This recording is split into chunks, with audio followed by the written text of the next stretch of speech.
I'm telling you now, if you're still getting your latest news from the traditional mainstream media, then it's not news. It's not investigation in search of the truth. As far as I'm concerned, it's a limp attempt by outfits compromised by complicity with years of misuse of the people, desperate to find a quiet off-ramp from the road to hell they've been enthusiastically barrelling along. Even now, with everyone getting so excited watching rats running for the lifeboats, the mainstream media is still working within the same old narrative, still talking about masks for school children and testing for COVID-19, still asking the questions we already know the answers to. How can it be that after all this time, the mainstream media is still failing to ask the most important questions about so much that happened? After all this time, how can they still miss the open goal so completely? A person might say it's down to more of that good old willful blindness. After all, for the vast majority of the mainstream media, they're looking at journalistic credibility as a vanishing dot in the rearview mirror. Having spent the past 2 and more years performing as unquestioning foghorns for the government narrative, the time for them to remember that the job of the Fourth Estate is to challenge authority is long, long past, never to be regained. Give the devils their due. All those years, the years of the bungs from the hundreds of millions of pounds spent by the government and Bill Gates and others to ensure a warm welcome and happy hosting for the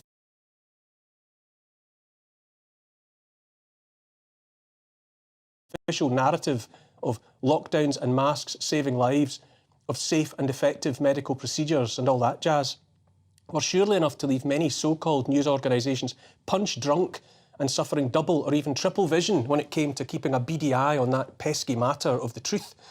And still, after all the demonstrable catastrophic harms of lockdown, after all those lives and livelihoods ruined, all those dodgy contracts, the greatest transfer of wealth in history from the poor to the billionaires, the excess deaths mounting and as unexplained as ever, after all that, and in lieu of real investigation, we get speculation about whether Matt Hancock ordered enough tests before sending the elderly into care homes, about who did or didn't want to close schools. Is that really the best they can do? Let's once again, once more and with feeling, contemplate some of the list of questions so many journalists still won't ask. The answers we can only assume they simply don't care to hear. If the politicians were so scared in the face of the images coming out of China in 2019, then why didn't they listen objectively and reasonably to all of the science? What about the Great Barrington Declaration? Instead of ignoring all those experts and dismissing their appeal for another way of handling things, might it not have been appropriate to listen and ask questions? And what about the doctors all around the world who examined their patients with COVID-19, recognised it as a respiratory virus and quickly identified cheap, readily available and effective ways to treat them? During the first part of 2020, in the US, in Europe and in Africa, doctors were treating their patients in the way they're supposed to, which is to say, looking at the person in front of them and addressing the symptoms with on-label and off-label medicines with tried and tested safety records and proof of efficacy. Those doctors were sharing information with anyone who would listen, trying, mostly in vain, to publish scientific papers detailing their findings in supposedly serious medical journals about how their treatments were saving thousands of lives without hospitalisation and in advance of any so-called vaccines. But instead of listening to them, instead of taking them seriously, or at least asking questions, governments in those countries and around the world and the play-along mainstream media went out of their way to ridicule and ban those medicines, to strike off those doctors and to shut down and censor anyone at all from so much as talking about them. Where was the Telegraph newspaper and the rest of the mainstream media when all that was going on? Where were the questions about whether or not COVID-19 was readily treatable with available drugs? What was on the front pages then? Lockdown and face masks for all, Scotch eggs, one-way paths round supermarkets and the rule of 6, the nonsense and fear porn that ruined us. That's what. If governments and the mainstream media following the science, as they called it, were so desperate to fight COVID-19, then why did they silence experienced and highly credentialed medical professionals with potentially life-saving information to offer? Why is it still to this day close to forbidden to talk about drugs like ivermectin and hydroxychloroquine? Why are the vast majority of the world's populations still kept in the dark about how many doctors saw at once that apart from anything else, they were dealing with a respiratory virus and knew from the medical training all doctors receive that a respiratory virus like COVID-19 was to be treated with available antiviral drugs with anti-inflammatory drugs, and when things got more serious, with anti-thrombotic drugs. Why was that not a conversation on every front page? On this show, I interviewed Dr. Shankara Chetty from South Africa, who personally treated thousands of COVID patients with, among other available on-label medicines, antihistamines, and saved all those lives without hospitalisation. Dr. Chetty was invited to Malaysia to share his knowledge, and doctors there, following his protocol, saved many thousands more lives. He was the recipient of an award from the Malaysian government for his efforts. Why didn't we hear about him here? Why weren't the mainstream media asking about his successful life-saving efforts? I've spoken at length with Dr. Pierre Corey, an esteemed critical care physician in the US, one of many, who advocated the use of off-label medicines for COVID-19. Why was he bluntly shut down instead of being listened to? Where were the investigative journalists to objectively investigate what he was saying? Front pages and chatter now about whether or not Matt Hancock bothered to ensure enough testing of the elderly before they entered care homes. That's not the question. The question is, how were the elderly with COVID actually treated in those care homes? Indeed, how exactly were people with COVID treated in hospitals and elsewhere? Was it the right treatment? That is a crucial question that still goes unasked. And why did so many people die here in this country when patients under the care of doctors like Shankara Chetty and Pierre Corey recovered without the need of going to hospital? Why don't we know more about all of this? Another doctor or scientist might say treatment with those off-label and on-label antiviral drugs, anti-inflammatories and anti-thrombotics and antihistamines posed risks. Maybe so, but risks were also posed by the so-called vaccines and other new products like remdesivir that were available later in the pandemic. Research carried out by Pfizer made plain the company was well aware in advance of the rollout of the risk of adverse effects related to their so-called vaccines. And yet governments around the world indemnified those makers, which is to say those governments accepted that if any harm was done to people, resulting in the need for compensation, then the taxpayers would foot the bill.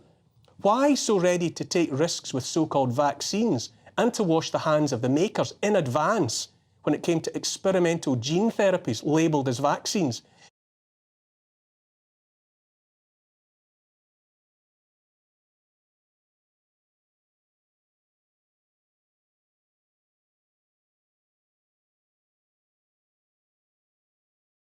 But an outright ban on using existing drugs with decades of proven safety and efficacy. Why? And most importantly right now, in the context of supposed revelations about what went on in care homes, why are so many journalists still not asking those same straightforward questions? Why were elderly people in care homes suffering with COVID and having breathing difficulties given opiates and benzodiazepines? Those patients had a respiratory virus. Might they not have got better if treated with other drugs? And here's another question for the mainstream media. The so-called vaccines are quietly being withdrawn as well. Have you noticed? Why is that? When, according to a headline in The Lancet on the 14th of January this year, the COVID pandemic is far from over. If the pandemic is far from over and the so-called vaccines are the best answer, as we are told over and over, where have those products gone? And why no investigation of that by journalists? If they were safe and effective for the under-50s a few weeks and months ago, why are they no longer available for that age group now? Surely that's an interesting development. Why aren't we hearing more about it? Seems to me we're being prescribed something else now, a giant dose of amnesia. After 3 years of catastrophic harms to ways of life, to economies, to children, apparently it's now time to forget so much of what happened, or at least to consign it all to history.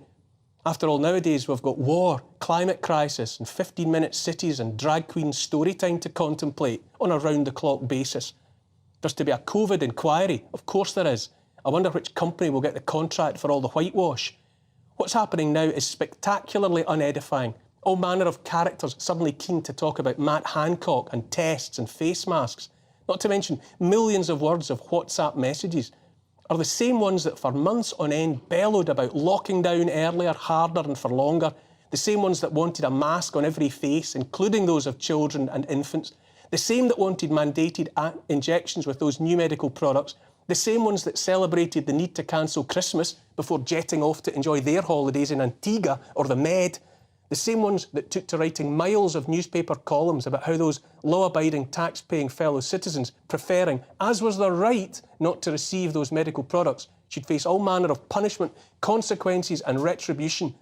Those same characters, in print and on screen, are suddenly positioning themselves to celebrate the downfall of the very people whose draconian, unlawful, shameful actions they were such hearty cheerleaders for just 5 minutes ago. But if they've got selective memories, then thankfully millions of us do not. We remember every word, tweet and moment of screen time. Better yet, we kept the receipts. Every bug-eyed, white-lipped call for lockdown. Every feverish demand to see the so-called COVIDiots, granny killers, COVID deniers and anti-vaxxers locked up or worse. It's all still there. A permanent record of what I would describe as the most shameful dereliction of duty by any generation of so-called journalists. It's well known and admitted that the population of this country was subjected to propaganda and psychological manipulation. Let's have some questions about why that happened. In my opinion, lockdowns caused untold damage and were a mistake.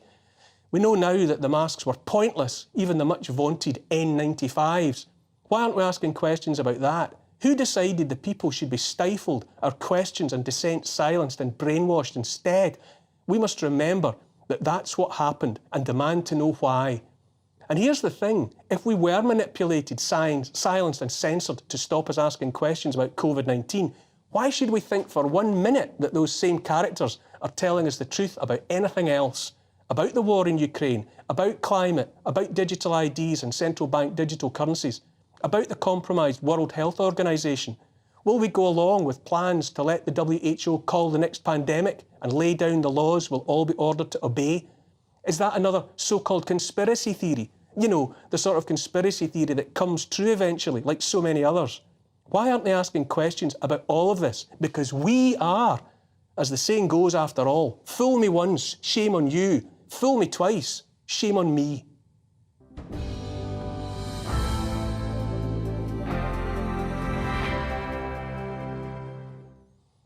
That's my opinion. Of course it is, and you're free to disagree with me. Keep your tweets and emails coming all through the show. You can email gbviews@gbnews.uk and you can tweet me as well at gbnews, and I'll try to get to some of your comments later in the show. I'm joined by filmmaker and director